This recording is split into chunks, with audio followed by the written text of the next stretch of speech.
All right. Thanks a million, Rick. Appreciate it. We want to bring in Governor Mike Huckabee, our old friend, this morning. Bat around some of the news today. There's a lot going on. Good to see you, Governor. Morning, Governor. Good to be with you, Tucker. Happy Mother's Day to all. So you're from Arkansas. You've watched the Clinton saga for almost 30 years now, I guess. Yeah. And you've been watching this week, I know, as Donald Trump has gone after Hillary in a pretty specific way. Here's part of what he said. Does the party have to be together? Does it have to be unified? I'm very different than everybody else, perhaps, that's ever run for office. I actually don't think so, because I think I'm going to go out and I'm going to get millions of people from the Democrats. I'm going to get Bernie people to vote because they like me on trade. I have to stay true to my principles also. Don't forget, this is called the Republican Party. It's not called the Conservative Party. So the soundbite didn't match the question, but you can roll with it. Do you think Donald Trump is right that he doesn't need to unite the party in order to win? Well, in a way, I think he may be right. Look, he doesn't have to bring everybody together. Some people have already said they're not going to be with him. I mean, you've heard this from Mitt Romney, Paul Ryan.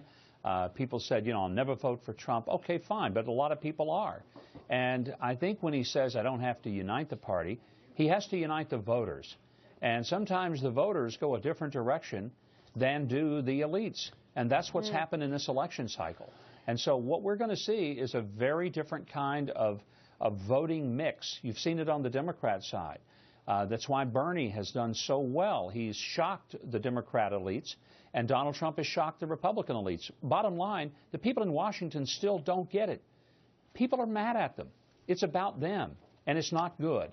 And instead of recognizing that, apologizing, and changing their directions, they just stick their nose higher in the air and act like that those poor, dumb idiots out there in America have no reason to be upset. Well, they do have a reason to be upset. Forgive me if you've heard this question before. With the Clintons, you know them well. You know the Clintons well.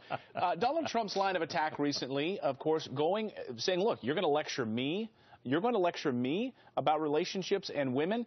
Here's some of Donald's attacks yesterday on the campaign trail. Listen. She's married to a man who was the worst abuser of women in the history of politics. She's married to a man who hurt many women, and Hillary, if you look and you study, Hillary hurt many women, the women that he abused. She's married to a man who got impeached for lying. Nobody, perhaps in the history of politics, was worse to women or abused women more than Bill Clinton. And she's taking negative ads on me. Do you remember the famous, I did not have sex with that woman, and then a couple of months later, I'm guilty. And she's taking negative ads on me. Look, folks, this politics is a dirty business. Okay, so two questions there. Will that work? Will that line of attack from Donald Trump work? And you know the Clintons well. How will they respond? Well, first of all, let's talk about how Donald Trump is responding. It's going to be incendiary. Anybody who thinks that this is a movie entitled Love Story has got it wrong. This is a movie, if it's going to be called one, it'll be There Will Be Blood. And there will be. This is going to be a rough and tumble election, a cage match, not a game of checkers. Most politics is, but I think we need to expect this will be worse than normal because the Clintons have a long, long history of scorched earth when it's necessary. Now, they will do less than that, but in this case, it's going to require an extraordinary level of just, you know, going after and essentially creating the equivalent of political napalm. And Donald Trump is the one guy who doesn't mind giving, not just as good as given, but giving it back more. And if anybody doesn't expect that, they have not been watching the primary. Well, speaking of giving, it is in fact Mother's Day. And if you are scrambling to find that perfect gift, Chelsea Clinton has an idea for you. She says you can give to her mother, Hillary Clinton. Governor, always good to have you on the show. I was wondering if that's what you're going to give your wife this morning for Mother's Day. Well, you know, it's the hardest thing in the world. And if I tell you, I'll be telling her because she's going to be watching. And so therefore, why don't we just let it be our little secret that I'll tell you off camera? How's that? So you're not going to do the Chelsea Clinton? I mean, Chelsea Clinton's asking for Americans. Forgive me, but I'm probably not going to send Hillary a contribution for Mother's Day.